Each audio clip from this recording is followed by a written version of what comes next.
ঠ্যাঙে না পাগল পাগে বস্তু রইল কোন জায়গা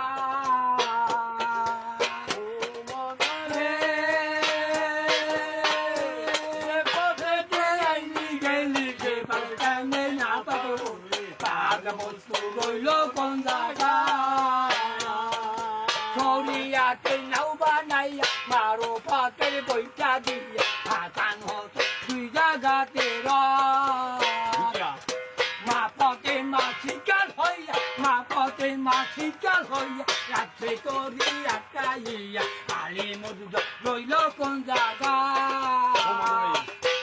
ও মনরে ছড়িয়াকে নাও বানাইয়া মারো পাকে বইটা দিয়া